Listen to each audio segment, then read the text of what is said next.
दोस्तों ये कहानी एक ऐसे लड़के और एक डिवोर्सी औरत की है जिनकी जिंदगी के घोड़े लगे पड़े हैं, लेकिन जब ये दोनों एक दूसरे से मिलते हैं तो कैसे ये दोनों एक दूसरे की जिंदगी को बदल देते हैं। कहानी की शुरुआत में हम सड़ी हुई सैंडी नाम की एक 40 साल की औरत को देखते हैं जो कि एक हाउसवाइफ है। सैंडी अपने पति और 2 बच्चों के साथ बहुत खुश थी और वो उनसे बहुत प्यार करती थी। फिर एक दिन सैंडी जब अपने बेटे की बर्थडे पार्टी का वीडियो देख रही थी तब उसे पता चलता है कि उसके पति का मॉली नाम की एक औरत के साथ अफेयर चल रहा है, जिसको देखकर वो बहुत ज्यादा दुखी होती है। जिसके बाद वो अपने पति से डिवोर्स लेकर अपने बच्चों के साथ न्यूयॉर्क आ जाती है। अब अपना घर चलाने और एक नई जिंदगी की शुरुआत के लिए सैंडी नौकरी ढूंढने लगती है और इसके साथ ही उसे रहने के लिए एक जगह भी चाहिए थी, इसलिए वो एक ब्रोकर से मिलने एक कैफे में जाती है। वहीं पर उसकी मुलाकात गगन गंडवा नाम के एक 25 साल के लड़के से होती है जिसका अभी अभी कुछ दिनों पहले ही ब्रेकअप हुआ था और ये भी अपनी जिंदगी में खुशी ढूंढ रहा था। वहीं सैंडी भी अपने बच्चों के साथ न्यूयॉर्क की लाइफ में एडजस्ट होने की कोशिश कर रही थी, लेकिन यहाँ के लोग बहुत ज्यादा घटिया और वाहियात थे जिनसे निपटने के लिए वो एक सेल्फ डिफेंस की क्लास ज्वाइन करती है, जहाँ पर उसकी मुलाकात एक बार फिर से गगन गंडवा से होती है जिसको ग्रेजुएट होने के बाद भी कोई खास अच्छी नौकरी नहीं मिल रही थी, इसलिए उसे पैसों के लिए वो भी काम करना पड़ता था जो करना उसे पसंद नहीं था।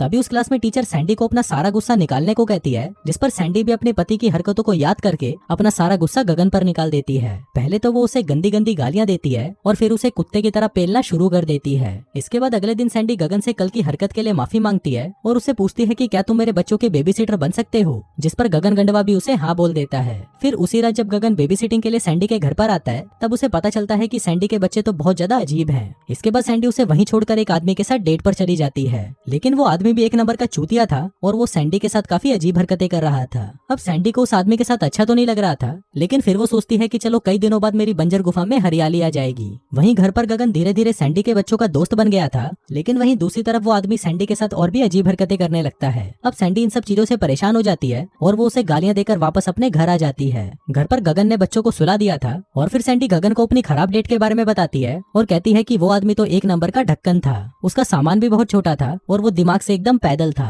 फिर अगली सुबह जब गगन कैफे में काम कर रहा था तभी वहाँ पर सैंडी के दोनों बच्चे भागते हुए आते हैं और उसे कहते हैं कि उनकी माँ मर चुकी है। अब ये सुनते ही गगन भागकर उनके साथ उनके घर पर जाता है, पर वहाँ पर जब वो सैंडी को चेक करता है तो वो उसके बच्चों को कहता है कि तुम्हारी माँ मरी नहीं बल्कि सो रही है। इसके बाद हम सैंडी को देखते हैं जिसकी लाइफ अब पहले से बेटर हो रही थी और उसे अपनी जॉब में भी प्रमोशन मिल रहा था। अब क्योंकि सैंडी का काम भी बढ़ गया था इसलिए वो गगन को परमानेंट बेबी सिटिंग की जॉब ऑफर करती है, लेकिन उसके इस काम से गगन के मॉम डैड बिल्कुल भी खुश नहीं थे क्योंकि गगन ने एक अच्छे कॉलेज से ग्रेजुएशन की थी और वो नहीं चाहते थे कि वो ये बेबी सिटिंग वाली जॉब करे। इसलिए उनके कहने पर गगन बेबी सिटिंग के साथ साथ एक बड़ी कंपनी में भी जॉब ढूंढने लगा। अब धीरे धीरे वक्त बीतने लगा और गगन सैंडी और उसके बच्चों के और भी नजदीक आने लगा। वहीं सैंडी के दोस्त भी समझ गए थे कि सैंडी अब गगन गंडवे को पसंद करने लगी है। दूसरी तरफ गगन को भी अब दूसरी लड़कियों में कोई इंटरेस्ट नहीं था और उसे सिर्फ सैंडी और उसके बच्चों के साथ ही रहना पसंद था। फिर एक दिन सैंडी गगन को एक फाइट मैच की 2 टिकट्स देती है और उसे कहती है कि तुम अपने दोस्त के साथ ये मैच देखने चले जाना, पर गगन का कोई भी दोस्त नहीं था इसलिए वो सैंडी को ही अपने साथ चलने के लिए पूछता है और सैंडी भी उसे हाँ बोल देती है। फिर अगली रात वो दोनों साथ में मैच देखने जाते हैं जहाँ पर सैंडी को भी बहुत मजा आता है। फिर कुछ देर बाद गगन के पास एक आदमी आता है जो कि एक बहुत ही बड़ी कंपनी का सीईओ था, जहाँ पर गगन कुछ दिनों पहले इंटरव्यू देकर आया था।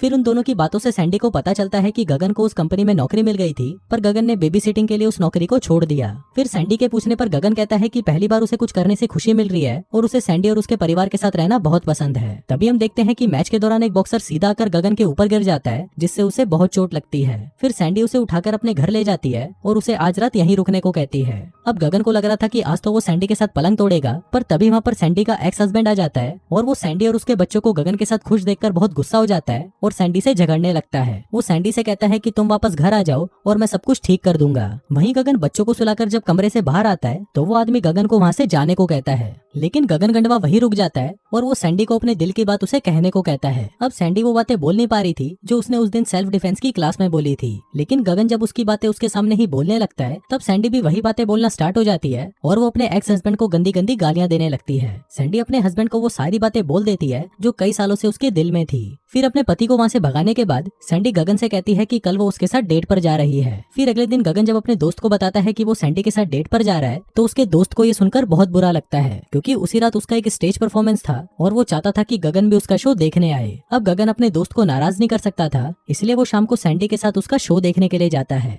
फिर शो खत्म होने के बाद वो सैंडी को अपने साथ एक पार्टी में ले जाता है जहाँ पर वो दोनों एक दूसरे के करीब आने लगते हैं। पर तभी गगन को वहाँ पर उसकी एक्स गर्लफ्रेंड मिलती है और वो उसे कहती है कि वो उसके साथ वापस आना चाहती है, पर गगन उसे इग्नोर कर देता है और वापस सैंडी के पास चला जाता है। फिर पार्टी खत्म होने के बाद वो दोनों घर पर आते हैं और साथ में पलंग तोड़ने लगते हैं, पर तभी वहाँ पर सैंडी का बेटा उन्हें पलंग तोड़ते हुए देख लेता है। जिसके बाद अगले दिन गगन खुद ही सैंडी के बच्चों को सब कुछ बता देता है कि मैं और तुम्हारी माँ हर रात को दबाकर मजदूरी करते हैं। दूसरी तरफ सैंडी भी अपने दोस्तों को अपने रिलेशनशिप के बारे में बता देती है, पर उसे काफी अजीब लग रहा था कि उसे अपने बच्चों के बेबी सीटर से ही प्यार हो गया। फिर अगले दिन गगन सैंडी को अपने मॉम डैड से मिलवाने उनके घर लेके जाता है, पर वहाँ पर सैंडी गगन की मॉम की हरकतों से समझ जाती है कि उसकी मॉम को उन दोनों का रिलेशनशिप पसंद नहीं है। लेकिन सैंडी को इससे कोई फर्क नहीं पड़ता क्योंकि गगन उससे और उसके बच्चों से बहुत प्यार करता था। पर क्योंकि गगन की उम्र सिर्फ 25 साल थी, इसलिए सैंडी के दोस्त उसकी और गगन की रिलेशनशिप का भी मजाक उड़ाने लगते हैं। लेकिन गगन को इस बात से कोई फर्क नहीं पड़ता। उधर सैंडी को भी अब लगने लगा था कि गगन की उम्र उससे बहुत कम है और वो उसकी लाइफ को बर्बाद कर रही है। फिर एक दिन ऑफिस में काम करते वक्त सैंडी को बहुत ही अजीब फील होने लगता है और तब उसे पता चलता है कि वो प्रेग्नेंट है। रात को सैंडी इस बारे में गगन को बताती है, जिसको सुनकर पहले तो गगन की फटकर 464 हो जाती है, लेकिन फिर वो सैंडी को कहता है कि वो भी यही चाहता है कि वो दोनों हमेशा साथ में रहें। फिर अगले दिन जब वो दोनों डॉक्टर के पास जाते हैं तो डॉक्टर उन्हें बताता है कि सैंडी प्रेग्नेंट तो है, पर वो उस बच्चे को जन्म नहीं दे पाएगी क्योंकि उसकी उम्र बहुत ज्यादा है। अभी सुनकर सैंडी परेशान हो जाती है और बाहर आकर वो गगन से झगड़ने लगती है। झगड़े के दौरान वो गगन को कहती है कि उनका साथ रहना सही नहीं है क्योंकि वो उससे 15 साल बड़ी है और उनका ये रिलेशनशिप आगे नहीं चल सकता। अब क्योंकि उन दोनों का साथ में कोई फ्यूचर नहीं है, इसलिए वो दोनों साथ में नहीं रह सकते और ये बोलकर सैंडी वहाँ से चली जाती है। अब इसके बाद से वो दोनों अलग हो जाते हैं और गगन अपनी बेबी सिटिंग की जॉब छोड़कर ट्रैवल करने के लिए दूसरे देशों में चला जाता है। लेकिन अलग अलग देशों में घूमने के बाद भी गगन को सिर्फ सैंडी और उसके बच्चों की ही याद आ रही थी। वहीं दूसरी तरफ सैंडी एक अच्छी माँ बनने की कोशिश कर रही थी और उसे अपनी जॉब में भी प्रमोशन मिल गया था। अब ऐसे करते करते 5 साल बीत जाते हैं और सैंडी एक सक्सेसफुल रिपोर्टर बन जाती है और वहीं गगन दुनिया के अलग अलग देशों में घूमते हुए बच्चों को पढ़ाने लगता है। गगन को काफी लड़कियां अपनी पिंकी देने की कोशिश करती हैं, पर गगन उन्हें मना कर देता है क्योंकि अब वो कुछ समय अकेले रहना चाहता था। फिर एक दिन हम सैंडी को एक रेस्टोरेंट में अपने बच्चों के साथ देखते हैं, जहाँ पर उसकी मुलाकात एक बार फिर से गगन से होती है और वो दोनों एक दूसरे को देखकर बहुत खुश होते हैं। फिर सैंडी को पता चलता है कि गगन ने कुछ सालों पहले बांग्लादेश से एक बच्चे को अडॉप्ट कर लिया और अब वो दोनों साथ में रहते हैं। फिर जब गगन सैंडी को बताता है कि वो अभी भी सिंगल है, तो सैंडी गगन के साथ वापस रिलेशनशिप में आ जाती है और वो दोनों खुशी खुशी साथ रहने लगते हैं। और दोस्तों, इसी के साथ ही ये कहानी यहीं खत्म हो जाती है।